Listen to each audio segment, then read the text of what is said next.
នៅក្នុងប្រទេសដែលពោពេញដោយផ្សែងខ្មៅនិងសំឡេងសើចយំនៃវិញ្ញាណអាក្រក់វិបុលបានសម្រេចចិត្តយ៉ាងដាច់អហង្ការគេសម្លឹងមើលកូនប្រុសនិងប្រពន្ធដែលកំពុងរងទុក្ខវេទនារួចស្រែកឡើងខ្លាំងៗថាអញយល់ទេ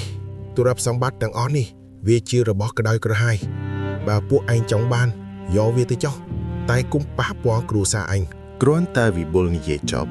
ស្រាប់តែមានរញ្ជួយដីតិចៗកើតឡើងក្នុងភូមិគ្រឹះរូបកម្លាក់គ្រឿងសង្ហារិមថ្លៃៗនិងមាសប្រាក់ដែលវិបុលធ្លាប់សន្សំពីការជួញដូរវត្ថុបុរាណចាប់ដើមបញ្ចេញក្លិនស្អុយរលួយមាសដែលធ្លាប់តែចាំងហ្វ្លេកប្រែទៅជាឆ្អឹងខ្មោចនិងដីខ្សាច់ភ្នំភ្លាមចំពោះមុខភ្នែករបស់គេរំពេចនោះវិញ្ញាណរបស់តារានិងបក្តីដែលសន្ធុតក្នុងខ្លួនប្រពន្ធគេក៏ខ្ទាតចេញមកក្រៅពួកគេមិនមែនមានសភាពរន្ធត់ដូចមុនទេប៉ុន្តែពួកគេមើលទៅហាក់ដូចជាកំពុងរងការធ្វើតារុណកម្មយ៉ាងខ្លាំងសំឡេងច្រវាក់ដែកក្រាកលាន់ឮឡើងពីលើអាកាសមេតបខ្មៅធំការពារប្រាសាទបានលេចរូបរាងឡើងកណ្ដាលផ្ទះបាយលើកនេះគេមិនមែនមកម្នាក់ឯងទេប៉ុន្តែមានភ្នាក់ងារយមរាជពីរនាក់ទៀតមកជាមួយមេតបលើកលំពេងចង្អុលទៅកាន់វិញ្ញាណតារានិងភក្តីពួកឯងហ៊ានលួចចាកចេញពីភ្នំដងរែកមកតាមព្យាបាទមនុស្សលោក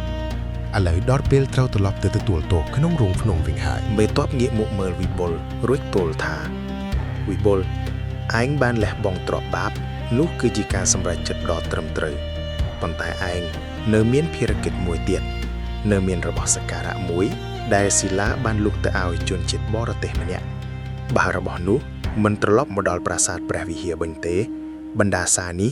នឹងរាវដាលខ្លាយជាជំងឺអាសនរោគដល់មនុស្សក្នុងភូមិជុំវិញភ្នំដងរែកមិនខានវិបុលស្លឹកចិត្តជាខ្លាំងលោកម្ចាស់របស់នោះជាអ្វី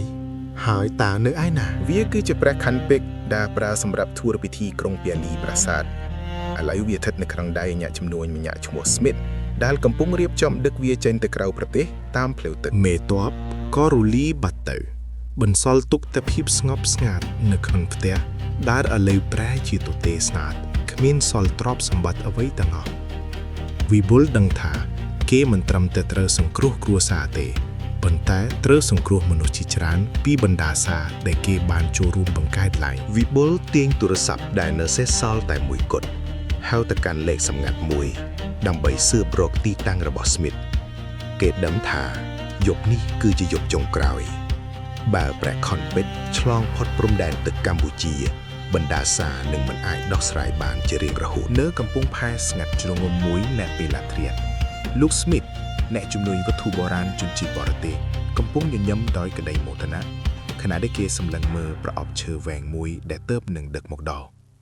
នៅខាងក្នុងនោះគឺព្រះខ័នពេជ្រដែលមានអាយុកាលរាប់ពាន់ឆ្នាំដកស្រង់ចេញពីបាតប្រាសាទព្រះវិហាររបស់នេះនឹងធ្វើឲ្យខ្ញុំក្លាយជាសេដ្ឋីលំដាប់ពិភពលោក Smith និយាយទៅកាន់កូនចៅជាភាសាបរទេសរួចបញ្ជាឲ្យលើកវាឡើងលើកប៉ាល់ដឹកទំនិញភ្លាមប៉ុន្តែគ្រាន់តែព្រះខ័ននោះឈានជើងដល់លើកប៉ាល់ផ្ទៃទឹកសមុទ្រដែលធ្លាប់តែស្ងប់ស្ងាត់ស្រាប់តែប្រែជាខ្មៅងងឹតរួចបោកបក់រលកយ៉ាងខ្លាំងខ្លួនស្អុយរលួយដូចសពមនុស្សភាយចេញពីក្នុងទឹកមកគ្របដណ្ដប់ពេញកប៉ាល់វិបុលបានមកដល់កំពង់ផែទាន់ពេលគេស្រែកប្រាប់ Smith ពីចម្ងាយ Smith កុំយកវាទៅរបស់នោះមានបណ្ដាសាបើឯងយកវាចេញទៅឯងនឹងស្លាប់ទាំងអស់គ្នា Smith សើចចំអករួចដកកំភ្លើងបាញ់សម្ដៅមកវិបុលប៉ុន្តែក្របកំភ្លើងស្រាប់តែបត់ទិសដៅទៅបុកនឹងជញ្ជាំងដៃកប៉ាល់វិញរំពេចនោះសំឡេងងឺតនៃដៃកប៉ាល់ដែលកំពុងត្រូវកម្លាំងអាថរកំបាំងច្បាច់បានលន់លឺឡើងយ៉ាងគួរឲ្យខ្លាចនៅខាងលើកប៉ាល់ព្រះខ័នពេជ្រដែលស្ថិតនឹងប្រអប់ចាប់ផ្ដើមរំញើយ៉ាងខ្លាំងរហូតដល់ធ្លីប្រអប់ចេញមកពន្លឺពណ៌ស្វាយលាឈាមបានចែកចេញពីត្បូងពេជ្រនៅគោលដៅកូនចៅរបស់ Smith ម្នាក់ដែលឈរក្បែរនោះស្រាប់តែភ្នែកប្រែជាសោកភ្នែករួចទាញកាំបិតមុខអារកខ្លួនឯងបូជាឈាមឲ្យព្រះខ័ននោះភ្លាមជួយផងវាជាពិសាចកម្មករដទៃទៀតស្រែកផ្អើល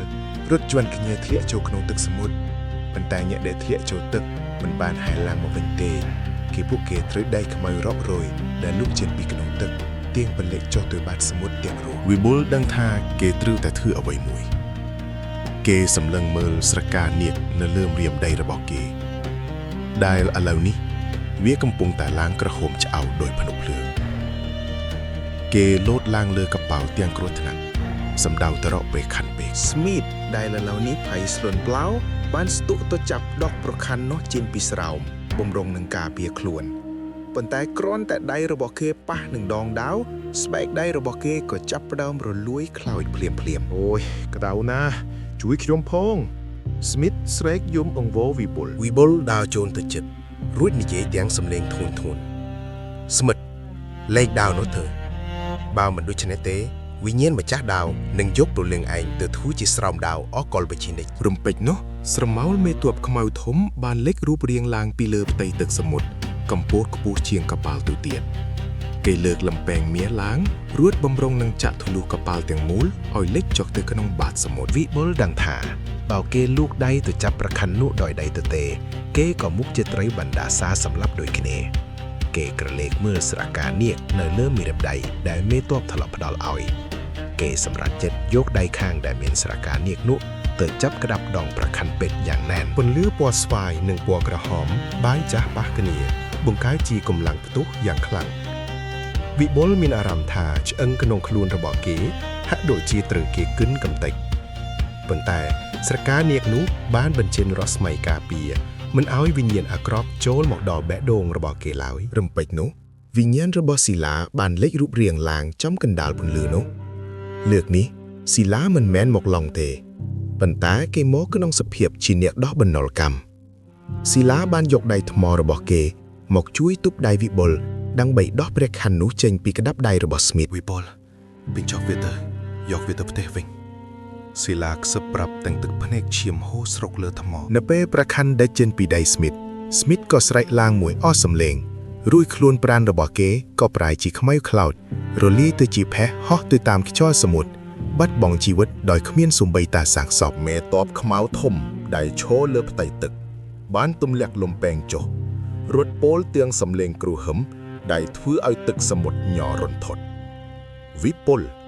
ឯងបានជួយយកវិញ្ញាណនៃមហានគរត្រឡប់មកវិញប៉ុន្តែដាវនេះបានស្រូបឈាមមនុស្សច្រើនពេកហើយវាមិនអាចត្រឡប់ទៅប្រាសាទដោយសាមញ្ញបានទេឯងត្រូវតែធ្វើដំណើរដោយថ្មើរជើងពីទីនេះទៅកាន់កំពូលភ្នំដងរែកដោយមិនត្រូវឲ្យដាវនេះប៉ះដីឬត្រូវកម្ដៅថ្ងៃឡើយវិបុលមើលទៅចម្ងាយផ្លូវរាប់រយគីឡូម៉ែត្រទាំងខ្លួនប្រាណទន់ខ្សោយគេដឹងថានេះគឺជាការសាកល្បងចុងក្រោយនៃភក្តីភាពចំពោះទឹកដីសក្ការៈគ្រប់ជំហានដែលគេដើរគេនឹងត្រូវវិញ្ញាណដែលស្រេកឃ្លានប្រខាន់ពេជ្រតាមលងបន្លាចរហូតដល់គោលដៅយប់នោះវិបុលបានចាប់ផ្ដើមធ្វើដំណើរចេញពីកំពង់ផែសំដៅទៅទិសខាងជើងនៅតាមផ្លូវងងឹតស្លុបគេឃើញមានភ្នែកក្រហមរាប់ពាន់គូសម្លឹងមកគេពីក្នុងព្រៃម្ខាងផ្លូវពួកវាគឺជាវិញ្ញាណចៅលួតវត្ថុបុរាណតាំងពីសម័យមុនដែលកំពុងរង់ចាំដណ្ដើមព្រះខ័នដើម្បីដោះបណ្ដាសាខ្លួនឯងវិបុលដើរថ្មើរជើងកាត់ព្រៃព្រឹក្សាដៃពោពេញដោយគ្រោះថ្នាក់ព្រះខ័នពេជ្រដែលគេខ្ជាប់នឹងក្រណាត់សព្រមជាប់នឹងខ្នងកាន់តែធ្ងន់ទៅធ្ងន់ពីមួយជំហានទៅមួយជំហានដូចជាគេកំពុងលីភ្នំទាំងមូលលើស្មាស្រកានាគនៅលើម្រាមដៃរបស់គេចាប់ផ្ដើមប្រេះបែកហូរឈាមចេញមក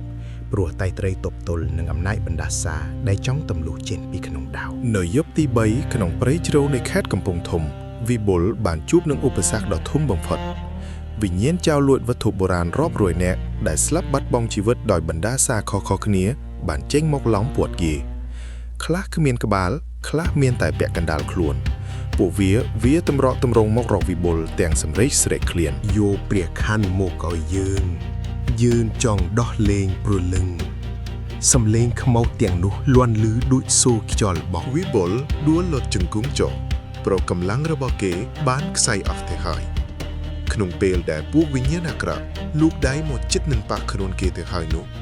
ស្រាប់តែមានស្រមោលថ្មមួយបានលេចរូបរាងឡើងបាំងពីមុខវិបុលនោះគឺជាស៊ីឡា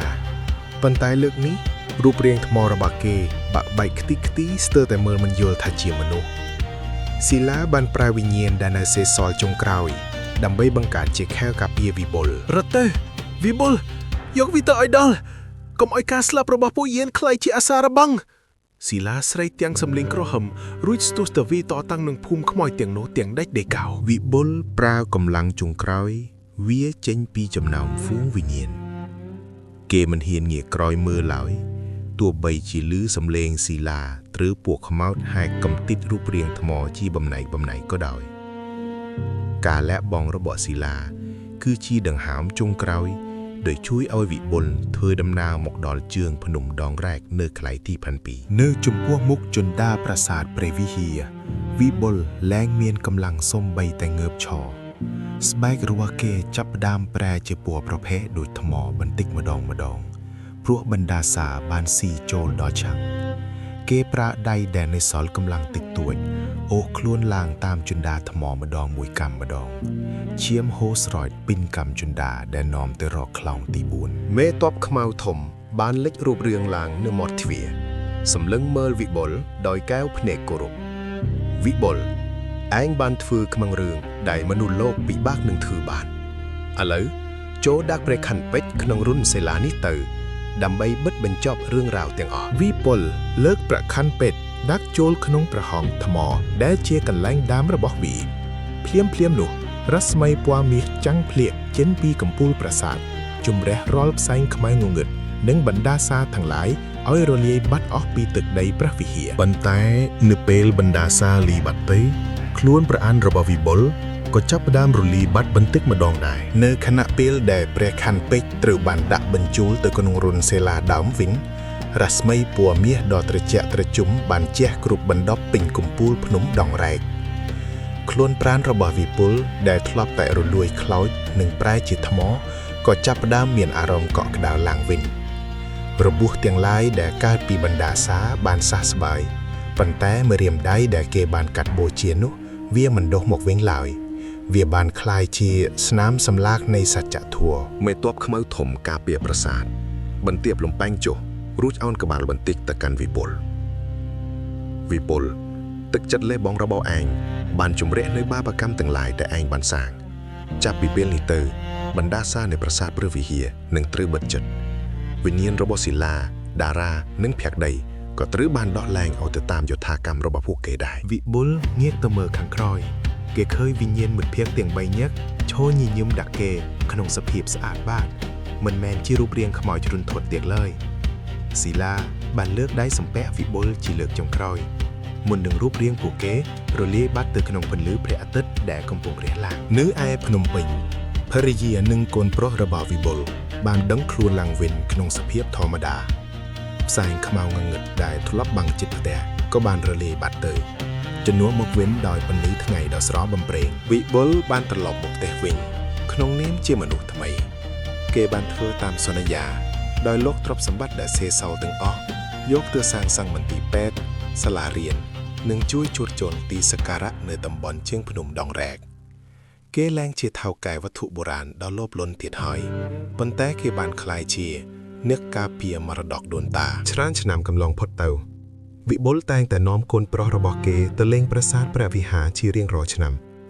គេអង្គុយនៅក្បែរខ្លោងទាទី4រួចរៀបរាប់ប្រាប់កូនថាកូនចាំទុករបស់អ្វីដែលមិនមែនជារបស់យើងកុំប៉លគុំបំផ្លាញប្រាសាទនេះមិនមែនមានត្រឹមតែថ្មទេប៉ុន្តែវាមានព្រលឹងនិងឈាមជ័ររបស់ដូនតាការពារបើកូនស្រឡាញ់និងគោរពកូននឹងបានសុខតែបើកូនបំពានបណ្ដាសានឹងមិនលើកលែងឲ្យនរណាម្នាក់ឡើយរឿងរ៉ាវដ៏រន្ធត់នេះត្រូវបានផ្សព្វផ្សាយតៗគ្នាដើម្បីដាស់តឿនដល់ជនទាំងឡាយណាដែលមានចិត្តលោភលន់ចង់បានសម្បត្តិវត្ថុបុរាណរបស់ជាតិហើយរហូតមកដល់សពថ្ងៃបើអ្នកធ្វើដំណើរទៅកាន់ប្រាសាទព្រះវិហារនាពេលយប់ស្ងាត់អ្នកប្រហែលជានៅតែឮសំឡេងក្រាតនៃច្រវាក់ដែករបស់អ្នកតាថែរក្សាប្រាសាទដែលកំពុងដើរល្បាតការពារទឹកដីសក្ការៈនេះជារៀងរហូតមកចប់ដោយបរិបូរណ៍សារអប់រំវត្ថុបុរាណគឺជាព្រលឹងជាតិការលួចបំផ្លាញឬជួញដូរវត្ថុសក្ការៈមិនត្រឹមតែជាទង្វើខុសច្បាប់ទេប៉ុន្តែក៏ជាការបំពានលើបារមីនិងបណ្ដាសាដែលដូនតាបានចារទុកចូលរួមគ្នាការពារបេតិកភណ្ឌខ្មោចឲ្យបាន